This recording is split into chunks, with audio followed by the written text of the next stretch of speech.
Good afternoon, everyone. Welcome. My name is Tanya, and I am Vice President at Veterans Education Success. And I'm excited to be here today with some of my esteemed colleagues to talk about something that has been near and dear to my heart for the entirety of my career within higher education as a former registrar, associate registrar who looked at military training for ways in which it would meet degree program requirements, to working at the American Council on Education, where I evaluated military training and experience for college credit recommendation. In my role now here at Veterans Education Success, this continues to be something that we focus on related to quality and assurance, and ensuring that these credits are applied in ways that will actually provide a solid return on investment for those that have served our country. On that note, I'd like to open it up to my colleagues that are here joining us today to have them introduce themselves and share a little bit about themselves. Terrell, we'll start with you. Thanks, Tanya. Good afternoon, everybody. My name is Terrell Odom, and I head the Office for Military Affiliated Communities at the University of Chicago. I've been working in higher education for about 16 years now. I've been working as a researcher, administrator, faculty member, 4 graduate programs, a doctorate degree. I work also as a VSO, and I do a lot of instructional design work for the SVA Illinois chapter, as well as non-for-profits here in the city of Chicago. So I bring that unique perspective, as I like to call it, holistically, where I understand it from the student perspective, the faculty perspective, and administrator. And I'm happy to be here today. We're glad you can join us. Mike, do you want to go ahead next? Sure. It's gonna sound pretty similar to Dr. Odom there. I'm a former Marine infantryman, and I like to talk about how I bring authenticity to my role in managing the Veteran and Military Affairs Department at the University of Texas at San Antonio. I frequently let folks know that I follow a typical profile of undergraduate veterans, in that I enlisted at 17. Started to go to college for the wrong reasons, because I wanted to cash in that GI Bill check, ran into some academic issues there, was politely asked to sit out a semester or two, but came back and employing the grit that those of us that have served know that we get as part of the social capital package of being in the military. I was able to overcome that and, of course, achieve my doctorate very recently. And I also advise the Student Veteran Association chapter here at our university, and we also have a parallel program because we would like to be more inclusive of family members, because at this point, the family members outnumber the veterans 2-to-1 on our campus. And so we have an organization known as the Military Affiliated Collaborative, which provides a lot of the same support as the Student Veteran Association, but just expands it beyond, I guess, what the traditional understanding of what SVA does is. So thank you for having me here. Thank you, Dr. Logan. Congratulations. I keep doing the rookie move of not unmuting myself. Jeremiah, why don't you go ahead and introduce yourself? Thank you, Tanya. My name is Jeremiah Gunderson. I am Director of Veteran Services at the University of Texas at Austin. I'm an Army veteran. I was a medic with the 4th Infantry Division. Did 2 deployments with them. I was our clinic NCOIC and medical readiness NCOIC. Was medically retired, and then went as a student veteran, similar to Michael and Terrell's story.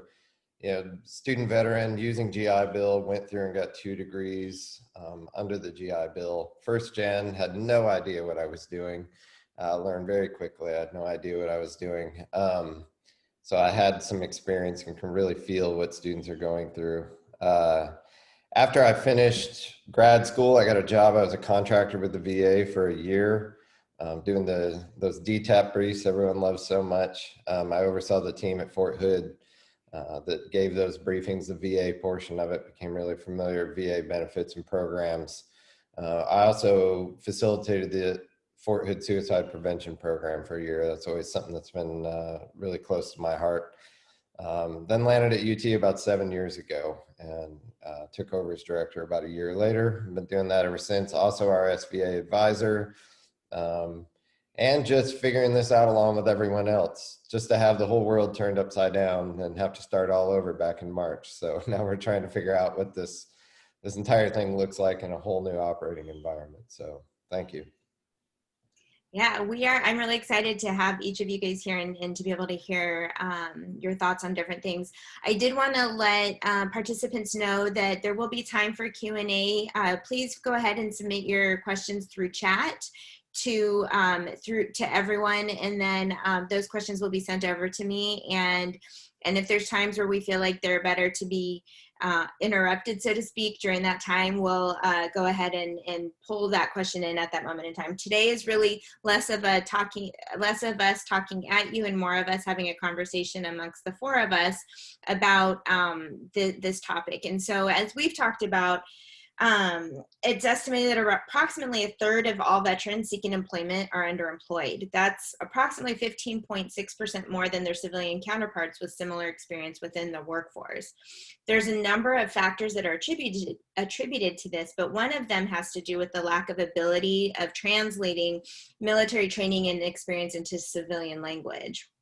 We see something similar within institutions of higher learning as people are looking at the joint services transcripts or are hearing from the students about their experiences in training and trying to find ways to help take whatever credits really are going to meet those degree requirements and applying them towards those instead of requiring students to retake classes or training that they don't really already need. It's redundant and not always the best use of money. However, there's some great pieces to that, and then there's also some challenges to that. And so I feel like today we can really start talking about that with you all. And so my first question to you is, what are your thoughts on these statistics, and how do you see this playing out as staff and administrators at institutions for higher learning? I can, I'll jump in and answer that. Like I said, I was a medic with tons of experience running a clinic. And I was actually part of a study that our former governor, Rick Perry, did, trying to figure out why medics in the military didn't stay in the medical field when they left the military. And the reason is I found out really quickly that I was going to have to start almost completely over.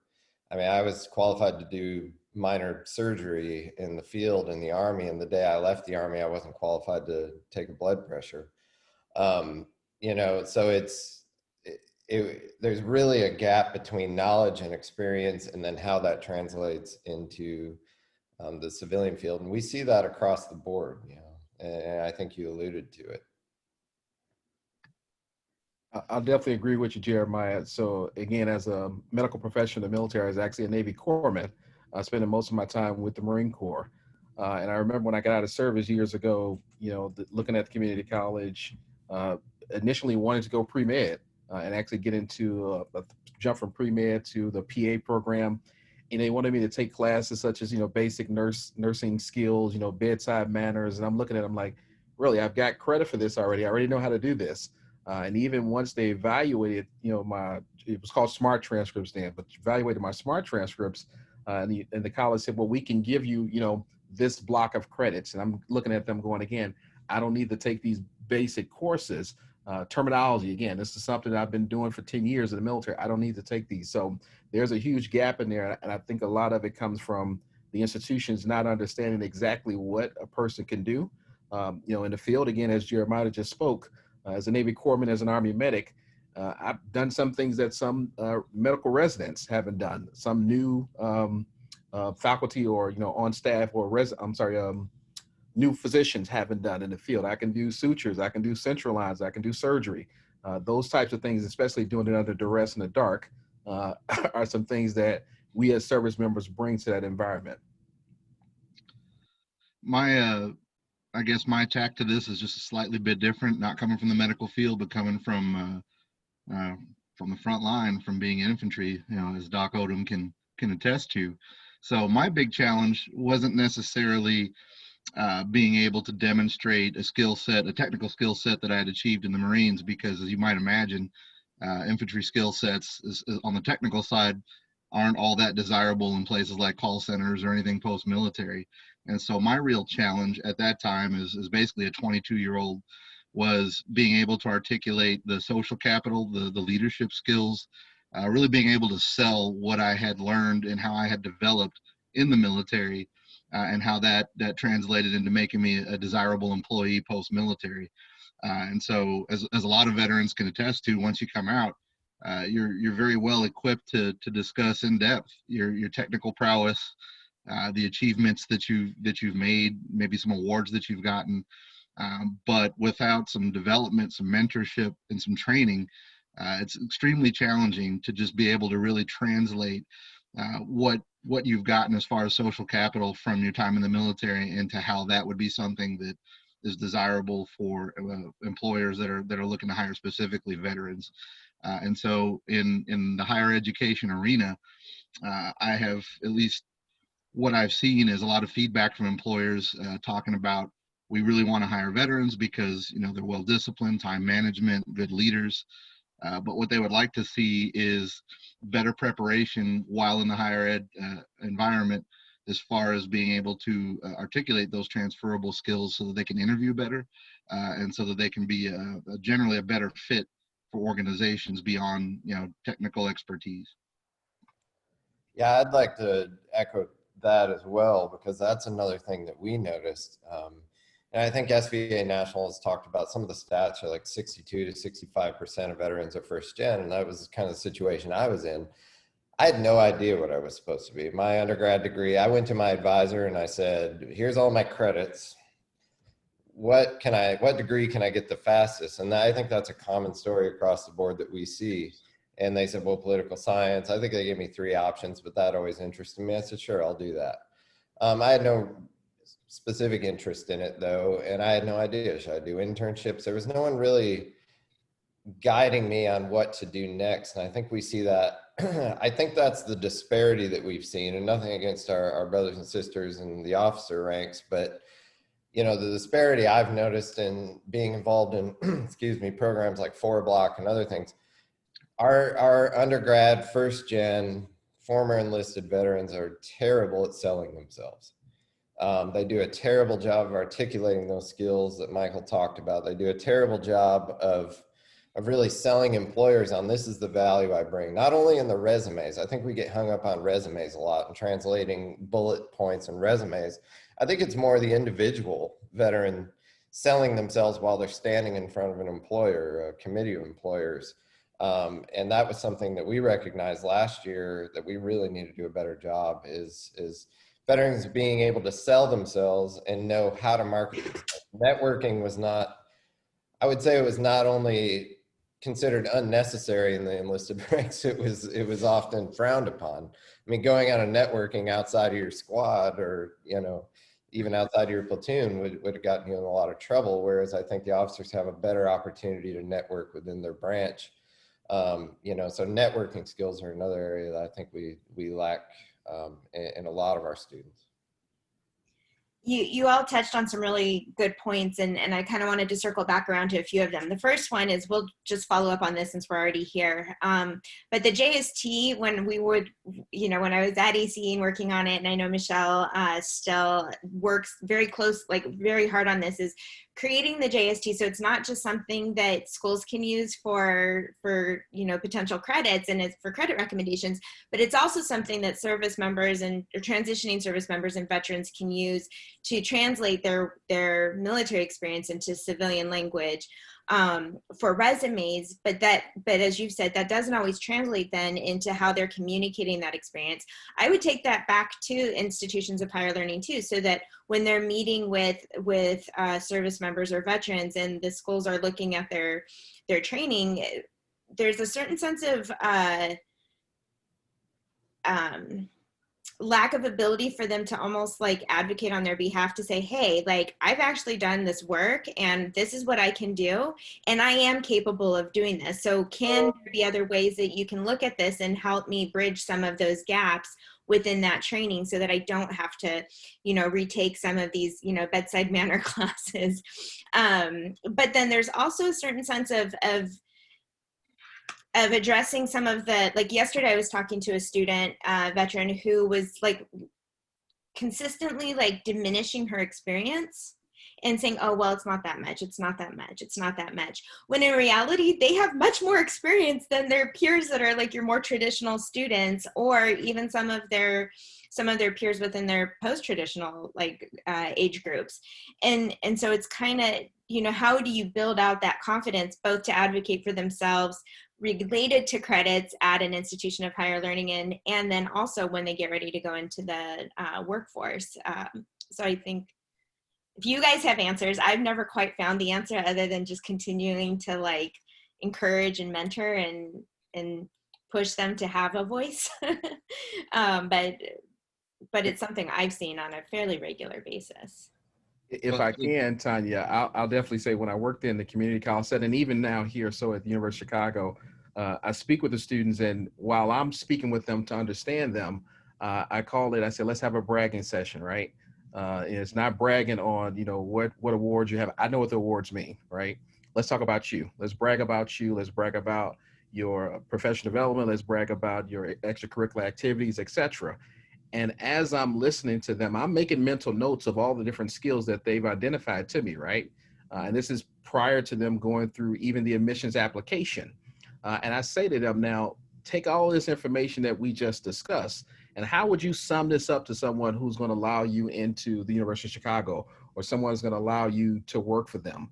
A funny story, we actually have a Navy SEAL that's here, and, you know, I get looped in on all the graduate admissions.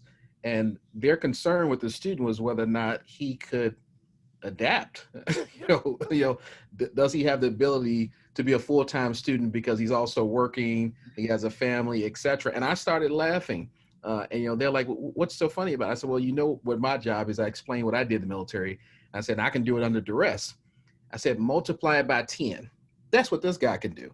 I said, his whole persona is to adapt. I said, I don't think he will have any issues. Now, may he need some additional tutoring or mentoring skills and quants and qualitative things that most students will typically need, then yes.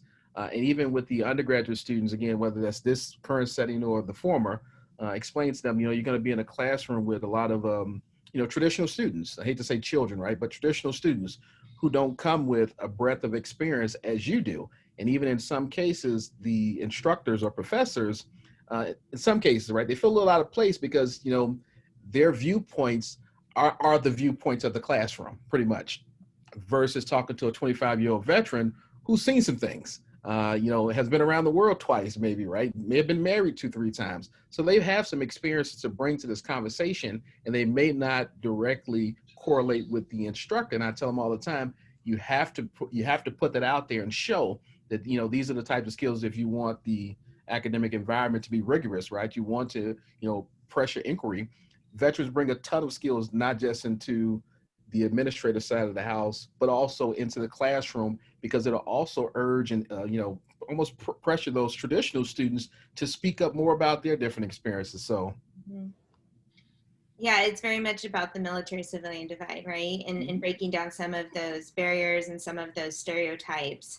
And looking at a gunnery sergeant, their JST, if you're sending it to a dean, and what's that first thought when they're looking at that related to, well, do we accept these credits? Do they not? And then questions such as what you got as far as, well, then do they fit in? And then it goes on the opposite end. You talked about the application process. Like, I think a lot of times, you know, we see that military connected students, student veterans, service members do well for the most part in school, oftentimes better than their counterparts. But they tend to think that they're not education material, or they're looking for that quick, you know, path to finishing, and so don't always choose schools that are going to provide the best return on investment for their hard-earned benefits. And so building out that confidence even through that application process, I think, you know, you hit that on the head. How about you, Mike and Jeremiah? Do you have anything to add to that? I wanted to actually, I think that dovetails nicely into something that Jeremiah had pointed out about a kind of an emphasis on resume building when exiting active duty. And there are so many tools out there that are kind of designed as resume translators, but there are relatively few resources out there that are just straight soft skills translators. And so the real challenge is trying to find those resources, those people, those materials, and employ those with a student vet population. Of course, that gets exponentially more challenging the more student veterans you have on your campus. And so there's there's a number of things to do. You can do them. You can do something proprietary. You can leverage your internal campus resources, career services, which I think a lot of institutions do. But the other thing that I think is unique to the veteran culture is that when we come out of the military, we all still consider ourselves part of a larger family. And so there are many veterans out there that recognize this challenge, having undergone it themselves in their transition. And so there are tools starting to emerge at this point, such as Peer Post, which are designed by veterans for veterans, and they're not necessarily designed to be resume builders, resume translators, but they're really designed to do what we're talking about here, which is you can plug in all manner of dry material like evaluations, proficiency and conduct reports, and it works almost like Google Translate. It says this is how you talk about it, and you can choose to use that to build a resume, but you can also use that to do things like develop elevator speeches and prepare for interviews and things like that. I just think that there should probably be a little bit more emphasis on giving those resources equal standing and prominence, along with the resume building tools that are out there that are kind of what everyone focuses on when talking about career prep. Jeremiah, do you have anything to add? Well, I think the elephant in the room always in this conversation too is that, and this may not be the best analogy, but a lot of times I think Michael and Terrell will tell you, by the time we get a student, it's like adopting a 17-year-old. It's kind of too late at that point. And I think they're getting terrible advice while they're in the military. And I don't know if we're going to touch on this more later, but I think a big component of it is there's only so much we can do at that point. And I know at some point we're going to probably go into junk credit and bad advising from education advisors, but I think a lot of that goes again to the soft skills. You're not taught. I mean, I remember being sat down in a room with the sergeant major would come in and lecture us all about, nobody wants you out there.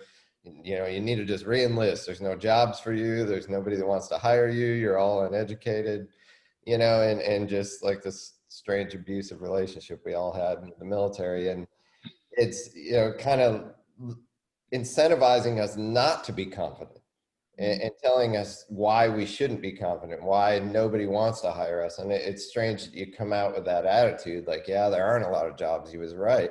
Well, it's because you go in with that mindset. And I think that we need better advising. I think the Army now has shifted a bit on that. I know we've had some conversations with Sergeant Major of the Army and Chief of Staff and things like that.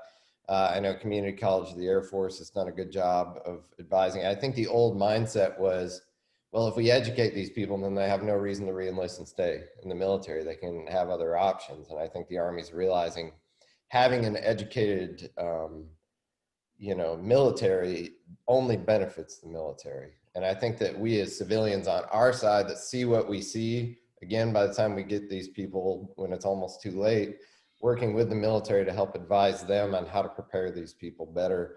I think as we merge those two things together, I think it's going to improve this whole situation as well.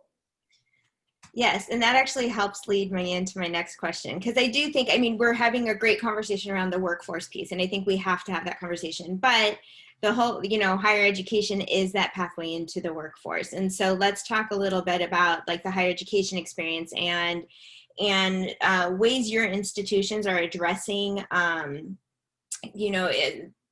credits such as CLEP, such as Dante, they take the CLEP through the Dantes or similar programs, joint services transcripts, credit for prior learning, creating pathways, utilizing military training in partnership with industry. I know Terrell, you can talk on that one, but let's talk a little bit about how are you guys addressing this conversation? And I know, Jeremiah, you have a lot of conversations around them getting too many credits and coming in when it's almost too late.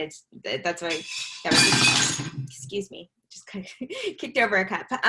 But that's what we've been talking a little bit about. But so there's like this balance of when I would look at these credits for transfer, we would accept up to 30 credits and that was max. And then we would accept another 30 credits, up to 60 credits from like a community college or other school. And so what do you guys do to address these issues?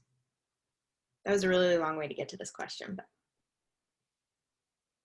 I don't think there's a single approach. That's part of the problem. Is I think that a lot of well-intentioned legislators, civilians, even colleges themselves have tried to create these cookie cutter approaches to credit. And while it might work one place, it's been awful. We have college credit for heroes, and I won't get into the issues we've had with that, but they finally recognized some of those issues where we're bogging down students with so much credit. And we think, and I think a lot of times civilians feel like, well, check, we've done our thing to help our service members by giving them credit for all their experience. But most of the time, if we talk to our students, they say, I don't want it. Just leave the credit, because now I'm coming in with all these credits. They're actually hurting my chances. A lot of times, I think we forget too, the gap between someone may have enlisted, let's say they took Calculus 1, they enlisted in the military, did 10 or 15 years. Now they come out, they gave them, credit for something they took, and now they have to go take the second course in that same sequence, and they have no memory of what they took before. The GI Bill won't pay for it again. These are just a lot of the issues that we've seen with prior credit, but clipping out in a course doesn't necessarily benefit that student. I think any approach, and what we've done at our school, we don't have an automatic credit program. We're not just loading students. We give the students the option to petition. We have a program where they can come in, they can petition, and if they can prove that they took that, and it's going to benefit them in their current degree, that's the other problem. Bogging someone down with a bunch of electives. Mm-hmm. So you the give quality. It's getting those to the degree requirements that are actually going to help, right? Correct. And a lot of times taking away those electives actually hurts that student's chances to be successful, because now they don't have extra classes they can take, and within the GI Bill that might hurt their ability to get housing. So it's kind of a double-edged sword, but I'll let them speak to it. Yeah, it's very complicated. I would agree. So I'll agree with you, Jeremiah, on all those points. They're great points, and I'm pretty sure Dr. Logan is going to actually throw some in there as well. Working at the City Colleges of Chicago prior to University of Chicago, we had similar situations where, veterans would come in. Let's say Gunny comes in. Actually, I've had several master sergeants, gunnery sergeants, senior chiefs come in to do technical programs. So they love to do automotive, just something to keep busy is what they called it. Say, Doc, I just want to do something to keep busy. And when we pulled those credits, so I know the Army had the BNOC, the ANOC courses, of course, the Petty Officer NDOC courses for the Navy, and the Marines. I used to, oh my God, I love the Marines with all the, oh my God. So the finance courses, all the ones they say I have to take with the Marine Corps. Math for Marines. And they would have those courses, and the college would give them credit for it. Unfortunately, City Colleges had a 7-campus district where each campus had its own specialty, but is all still under one system. So, if you were a CB in the Navy, so, you can pretty much get credit out of various types of construction trades. But you wanted to do transportation and logistics. What that system would do is it would grant you credit for construction courses that were taken at, Dawson, even though transportation is done at Olive Harvey. And again, those credits would get put on your record. And I know here in Chicago, once you meet I believe it's 96 hours, your eligibility for grants, for financial aid starts to diminish, because the government says we want you out of the 2-year, we want you over at the 4-year. So working with the registrar and working with all the different veteran service coordinators at the 7-campus district, we came up with a system where every veteran, came in and they sat down with us. We discussed, what they did in the military, what their goals were long-term, not just at the 2-year college, but if you're planning on going to 4-year, if you want to go to medical school, you want to go to law school, you got a family included, let's figure this all out, right? Where I sit down, I do a review of these are all the classes that would transfer into the City Colleges system. And these are the ones that would transfer specific into your program. And they had that option to say, no, I don't want these. Don't put them on my transcripts, or do put them on my transcripts.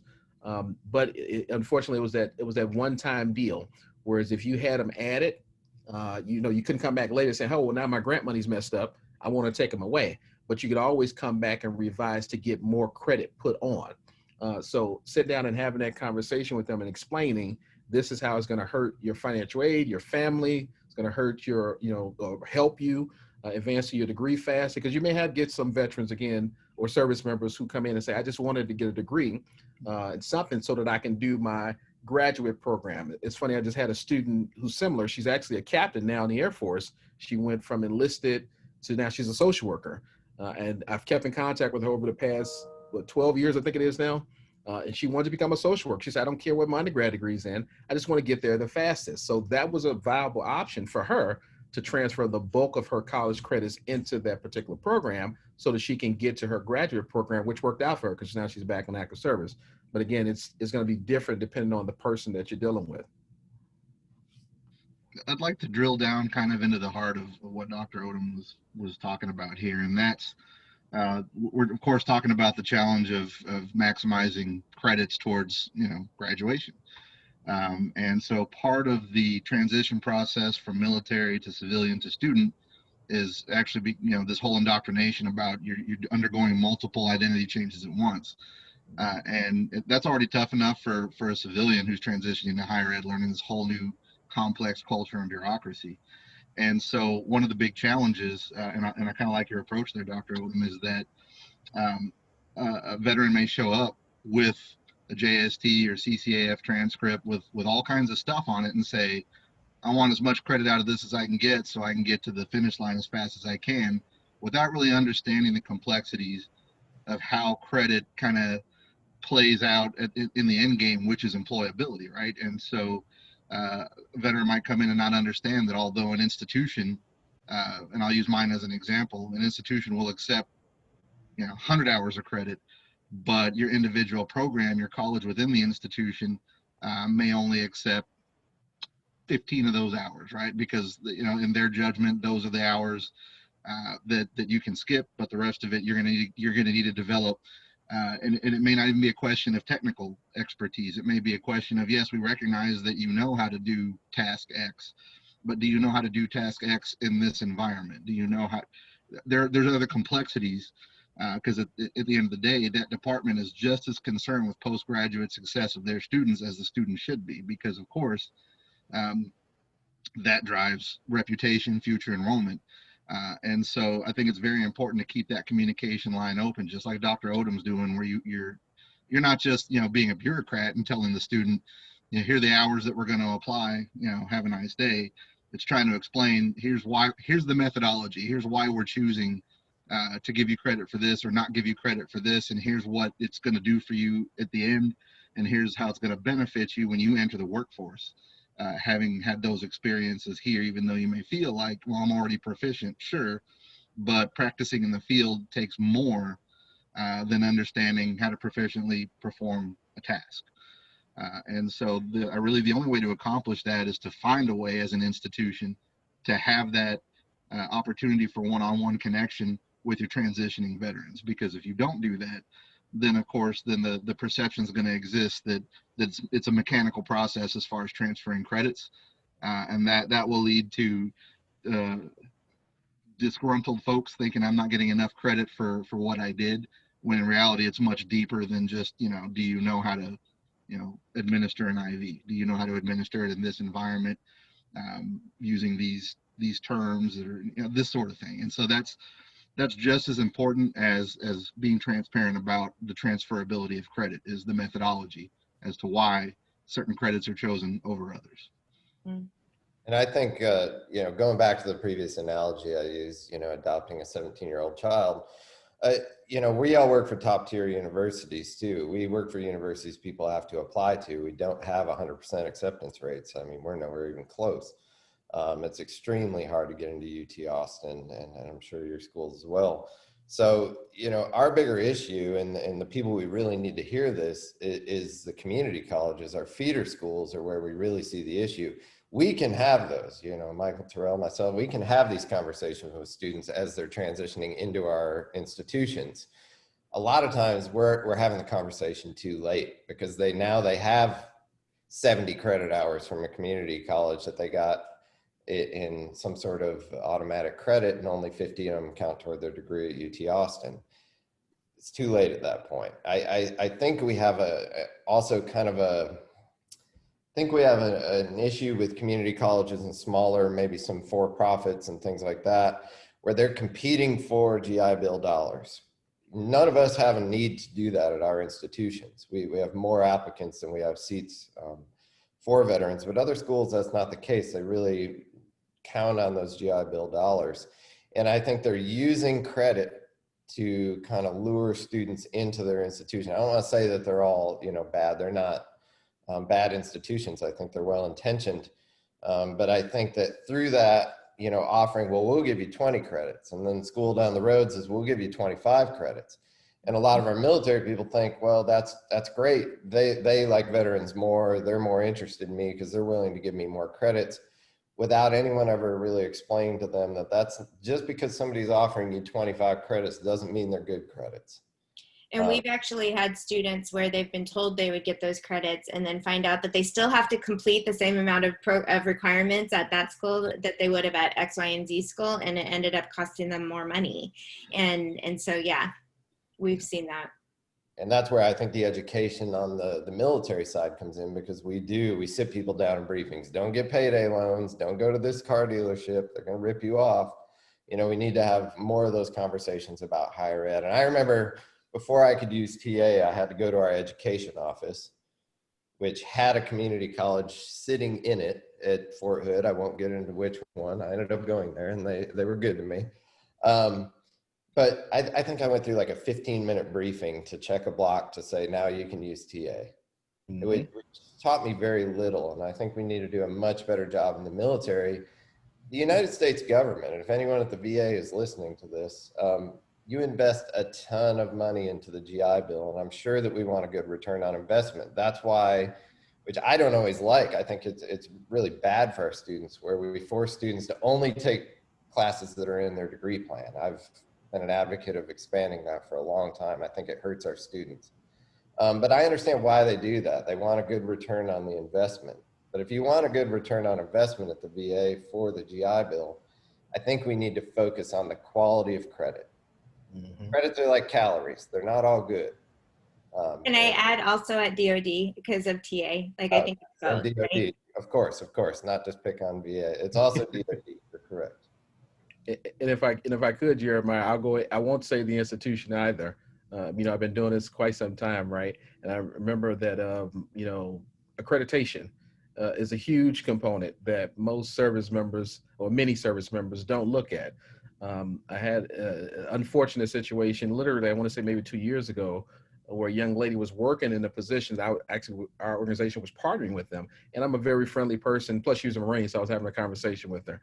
And she expressed to me that, I'm almost done with my bachelor's degree, and I'm planning to go to this particular school for a graduate program. And me being, the person I am, I expressed to her, hey, well, unfortunately, that accreditation for that particular institution is not going to allow you to get into that school for that program. And, she didn't believe me, or, she said, I've been doing this since I've been in the military, et cetera. And then she finished the program. And again, tried to go to that graduate school, and she ended up calling me later, and she was upset, she was crying. And I remember the Army always, not to pick on the Army, Jeremiah, but they were, for promotional points, the Army was really big on education over the past 15 years, saying, if you get these credits, basket weaving, whatever the case may be, we don't care. As long as you get them, you'll get the promotional points. And again, service members get out and come in saying, hey, I've got, 62 credits from this particular school or these various schools, and I want to use them. And I'm going, well, can't do anything with those. And they were MCIs, Dr. Logan. I couldn't think of MCIs, Marine Corps Instruction. So I think you hit on a good point. We do see students a lot of the times where they find out too little, like they find out too late. So there is definitely that role of advising students early on. It's a huge passion of mine and Veterans Education Success to work with both VA and DoD on ways that we can help create better informed students. And I think that the military wanting to push students to take these credits to get promotion, I think is well-intentioned, again, because they're wanting them to, go to school, get educated, get your degree, but helping them understand how that falls out in the long run really matters. I want to kind of move on to our next area of conversation, but I did want to sum up some of the conversation that we just had. So when you're looking at how your schools colleges and universities are accepting students, are addressing these transfer credit issues, you're looking at being transparent. So not just transparent with how many credits you're going to accept, but why are those credit, like what's that process, and why does it matter how much you do or don't accept?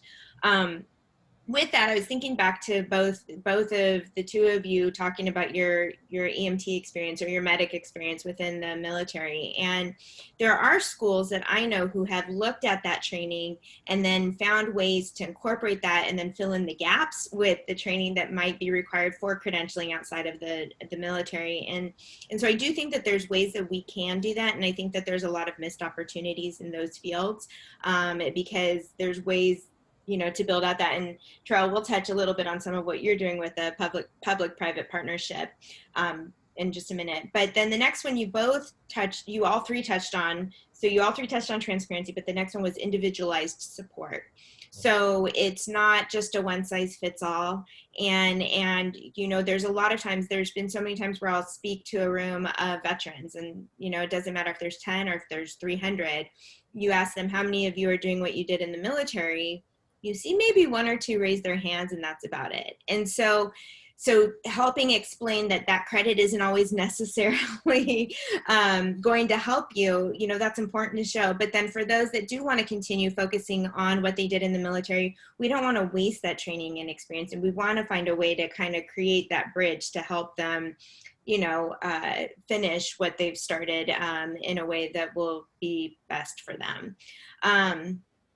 And then the final one, I think, was the setting of realistic expectations. And this kind of fits into the other top 2-3 ones that we just discussed right now.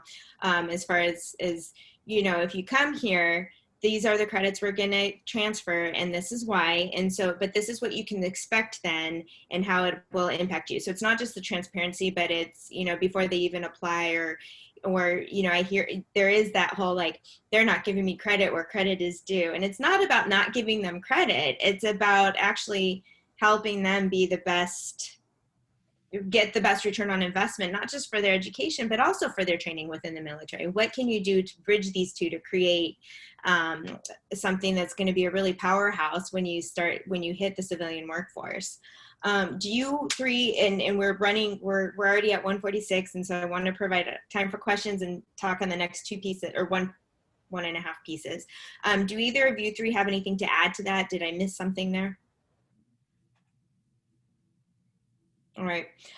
So Terrell, I wanted to talk to you a little bit about your experience with some of the work that you're doing with creating partnerships and building out certifications outside of just the typical 4-year degree program, and kind of sharing what you've done to do that, how you've navigated that process, and what you've seen throughout that you could share with other people who might be interested in doing similar work. Absolutely. So, again, I worked at City Colleges prior to University of Chicago, and one of the best programs in the nation, I still say it, is the Utility Workers Union of America, or UMAP, Utility Military Assistance Program, where this is a program where the community college is at the table, the employer, being People's Gas, is at the table, and the union. So I tell people, I said, imagine having all 3 of them at the table at the same time. Typically, you'll get 2, but again, having the union and employer there, where service members, so reserve and guard as well, and veterans who are leaving service, regardless of which MOS or your rating was and across the branches, they go through a 6-month training program hosted at the City Colleges of Chicago to become gas utility workers. And what happens is, 6 months in the program, they get 51 college credits, 38 of them which are transferable into an associate's degree should they choose to go that route. But while in the particular program, they'll get OSHA certified. They can, do 2 or 3 additional courses, get a carpentry certificate, as well as a welding certificate, and a brick masonry certificate. But they get an advanced certificate, which is the 50 college credits, and they go directly to work with the People's Gas. And I'm proud to announce, since 2012, out of 1,200 total gas utility workers in the city of Chicago, over 700 of them are military affiliated. So we pretty much own that market. What happens is we took a look at the need for the city of Chicago, where they're redoing the entire infrastructure for gas. And it's going to take about 30 years with the current workforce to do. So they said, well, how can we, many of them are retiring now. They said, how can we replenish these ranks, while attacking unemployment and underemployment for service members and veterans? And a colleague of mine, Rick Passarelli, phenomenal guy. Rick is actually a CB. He's a Navy CB, the union boss. And Rick is retired after 30-something years from People's Gas. And then he went on to become the business manager. And now he's the national director for utility workers across the country. We sat down with the union, sat down with the employer, sat down with the train institution. And I will add in there that it's vital, like you just said, to have those non-for-profits and holistic support mechanisms in there, because not too many people can, we have police officers quit their job to go through this 6-month training. Not everybody can stomach 6 months of school from 7 a.m. to 4 or 5 in the afternoon, without the support. We put all those things in place. Granted, this program is totally free. It doesn't cost a person a dime to go through this particular program. So whether you had a GI Bill benefit or not, Chicago Federation of Labor would pay for it. We had other partners that would pay for it. And at one point, I had a Marine that challenged me, Dr. Logan, who told me that, I needed more money. So I worked out an agreement with UPS. And at nighttime, we all went through a box. I still do it every year. We go throw boxes at UPS at the middle of the night, get paid from UPS. And UPS could also pay the tuition for the students so that they have extra funding. They come out of this program, everybody making, $25, $26 per hour. And within the first year and a half, they're up to $30, $35, $37 an hour. And the overtime is killing them, as they like to tell me. Say, Doc, the overtime is killing me. But many of them went from situations of being homeless to now, owning several properties. Actually, I just did some VSO work for some of the candidates that are in the class. That's why I'm here today. But this program is phenomenal. It's actually part of the Department of Labor, or approved, I should say, and recognized under the Department of Labor as part of the Skills Bridge program. And it's a mechanism that can be replicated, which they're currently doing for the water industry as well as the electric industry throughout the country. So it's a phenomenal partnership and program with over 94% completion and 93% placement. So this is not an opportunity where, you're saying, hey, is it possibility I'm going to get this job? They don't open the spots up until they know they have the jobs, but running 3 classes per year. So I heard a couple of things from you. Those are great programs. And there is this conversation about when service members are transferring out, how are we getting them employed shortly thereafter? And there's lots of talk in our economy pre-COVID about how unemployment rates were so low. But what was not discussed was the fact that underemployment rates were still very high. And when you're looking at service members and veterans in particular, if they're already underemployed, like those are challenges. So programs such as that are a good segue, but then you hear from them saying, we're tired, and this is, we can only do this for so long. And so then what you've worked into that program is with the community college, it's the 30 or 38 transferable credits through Right. the community college. And so then that's a way that you're building out these partnerships between the 2-year, all of those different components that will then create these stackable credentials, for no better term, that creates like opportunity for a lifelong learner. And so those would be credits I feel like would be considered. I don't know what the credits are, but for, UTs, the UTs of the world, or the, Chicago, schools. So we would take those, we take the military experience again, regardless of whatever your job was in the military, right? If you were, a tanker, right? You had some leadership skills there, right? So some of the core courses outside of those that are associated with OSHA, where you have to take those, we could transfer those in. Technical writing. So if you're military police, if you're a corpsman, if you're Army medic, we know technical writing skills. English, speech, if you're a recruiter, all those credits could transfer in. Once you're done with the program, those credits can transfer to your associate's degree. And then we worked out articulation agreements with Purdue, ITT, UIC, and Chicago State for either project management or construction management programs for individuals who chose to stay in those particular fields. But you could also do a business degree if you chose to go into that particular area. Many of the veterans that have also gone through the People's Gas program have, went on to get their degrees, bachelor's and master's, and moved over into administrative roles. inside as People's Gas. So it's tons of opportunity, like I said, just to keep stacking credentials should you choose to do that. The first two being the advanced certificate, the carpentry and the welding. Many of the veterans chose to come back and do 3 to 4 additional courses to get a welding certificate because People's Gas was paying them an extra $20 an hour to do welding. So they come back in and said, hey, doc, I'm going to take, these other classes because they're going to pay me 20 extra bucks an hour to do it. And then once they get themselves, their family situations to a better place where they have more flexibility, I promote all the time, come back and finish the degree. And they end up doing that. And again, moving on to a full 4-year program, a graduate program. And I actually have one that's actually pursuing his doctorate at this point. I remember calling out names when I would, because I oversaw our degree completion program when I was in the registrar's office. And I remember calling out names of many of my post-traditional students and a lot of veterans and for their bachelor's degree. And then 2 years later, seeing them proudly walk across the stage with that master's degree and just thinking, like, this is why we do what we do. We have a few minutes left, no questions. So I wanted to kind of open it up to the group about any final thoughts. Oh, here we go. Here's one question. I'll read it to you right now. There seemed to be some consensus around the idea that current cookie cutter legislative initiatives are not particularly helpful in addressing credentialing issues. Is there anything that can be done legislatively, particularly at the federal level, to help close the credentialing gap? Ooh, that's a good question. It's a challenging question, but I'm gonna stay out of this. I'm gonna let you guys talk about it. So. Well, it's hard to talk about legislation without going back into a cookie cutter, and that's, my closing thought, I think, feeds into answering that question, because I think what we need, and we've been talking about it a lot recently at our institution, is being intentional and creating pipelines.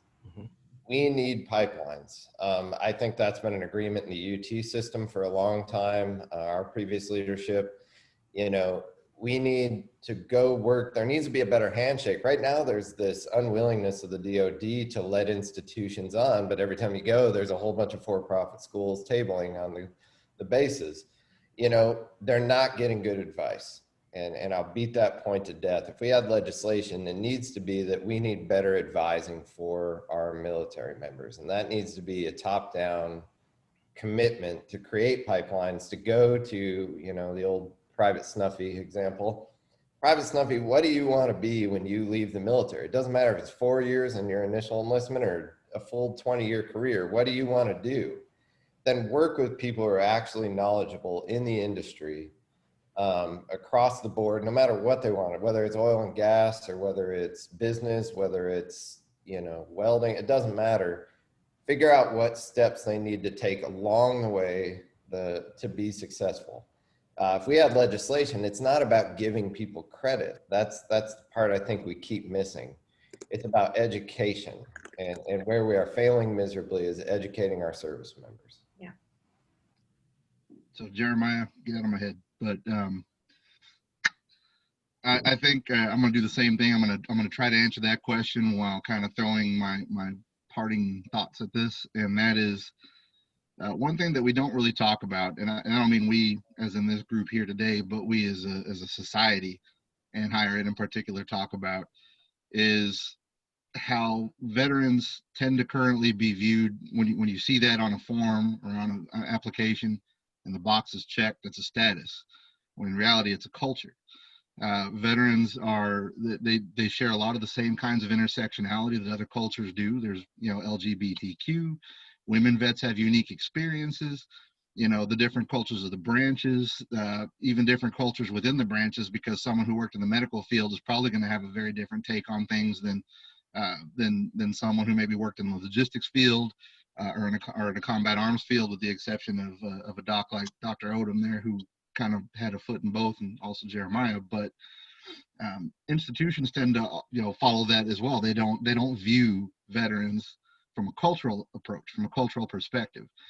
And if you step back and you look at a lot of the critical theory and a lot of the social justice agendas that are present on campuses, they're aimed at ethnicities, sexual identity, gender identity, things like that. And there's so much programming, so much support, mentorship programs, personal development programs, advocacy programs for every group except for veterans as a culture. The veterans offices and the veterans advocates on each campus tend to have to create those from scratch, and they have to ask for support from these different areas that exist.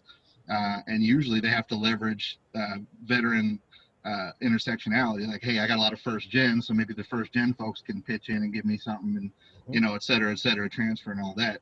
And so to extrapolate that back to the federal level, at the federal level, I think there's a way you can pass legislation that will help veterans if you take a cultural perspective and not necessarily a cookie cutter approach. And for that, I would like to point to the fact that institutions that enjoy MSI status, minority serving institution status, like historically Black colleges and universities and Hispanic serving institutions, do receive extra federal funding. Now that federal funding, is obviously tied to the populations and the demographic of an individual campus. But that funding is given to those campuses specifically to provide programming to support those minority groups, right? And so if one were to take the cultural approach to looking at veterans as a rich, deep intersectional culture, and give them the same standing as far as cultural status goes, then all of a sudden things will start to make a lot more sense as far as legislation that could be passed that's not necessarily restrictive, but still supports vets and allows campuses and states to adapt to their individual populations. And it will also help inform higher ed administrators about a novel way to approach veteran support and veteran success that really taps into a lot of existing institutional knowledge and literature out there that's been written about how to approach underserved ethnicities and cultures. And you could apply a lot of those same principles to veterans, and you'd probably see immense success. You would see some of those gaps narrow. And it's just as simple as changing your mindset. Veteran isn't just a status, veteran is a culture. And I agree. that multiple other cultures. Yeah, I agree with both of you guys, and I'm not going to say too much. I just want to add in that last piece is, after years of being in this space and watching, I'm always excited about the new movement that comes in this space. But we need to we collectively should do a better job of having everybody in the room and everybody at the table. You'll go to a lot of different programming events, webinars, etc. You may have all the administrators or many of the administrators, right? What I found is that Congress is always missing from these conversations. So the way to attack them is like a Vietnam approach, something that they can't ignore. So doing a research, some research around veterans and their issues from the West Coast, the Midwest, the East Coast, the Northeast, etc., and trying to figure out their areas of concern, such as, well, this is central to Texas, or this is a problem that's central to the Midwest, this is a problem, and finding out their pushback before and putting it all in front of them, right? Elite institutions, top tier institutions, public institutions, training institutions, veteran service organizations, SVA, everybody, right? Veteran education success. You can't ignore, the majority, right? You can't. It's impossible. And putting that legislation, not putting those research in front of them with suggestions. A lot of times what I found is that Congress sometimes they don't like to read, right? They don't like to read through and find out, like, well, what are they asking us to do? But here they are, here lined up, right? And putting it directly in front of them and saying, hey, this is what the issues are for veterans and their families, because you can't leave them out, and their families inside of higher education. Here are some proposed suggestions from the law students at the University of Chicago, the law students at Harvard, the law students at Texas, the law students here. Let it be their projects. And again, I learned with students, when they're in school, they're not being paid for it, right? Their passion is heightened, and they're going to find suggestions, whether you're a public policy student or a law student, and now the university will back it because this is the students' experiences. So putting that in front of them and saying, now you can't ignore this. Let's try to find ways to work around this, right? And that's what I've seen over the years, what we could do a better job at. Mm-hmm.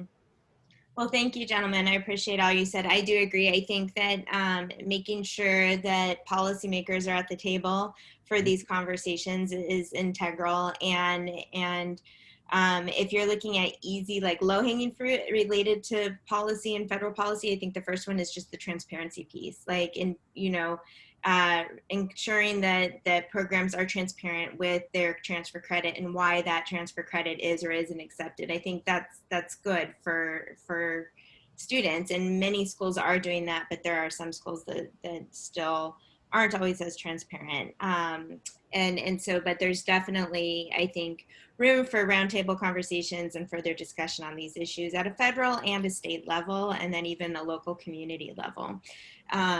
So I appreciate everything you guys said. You guys all are like preaching to the choir for me. Thank you for that. And I wanted to thank everyone else for joining us today. This has been recorded and will be shared in the near future on social media and on our website. We are actually, Veterans Education Success is getting ready to launch a new arm called Elevate Vets, which will be a training and support for faculty and staff at institutions of higher learning. And what that will do is provide opportunity for more of these conversations, and there will be opportunities for working groups and to pull all the key stakeholders to have conversations such as these. So keep your eyes out for that. But thank you again for our esteemed guests, and we're really excited to continue this conversation. Thank you, everyone. Thank you, Tanya. Thank you. Thank you, everybody. Thanks for having us.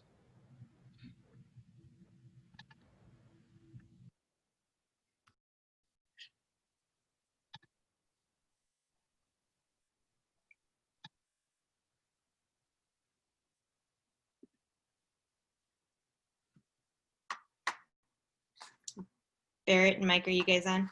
Or Barrett and Raymond, are you guys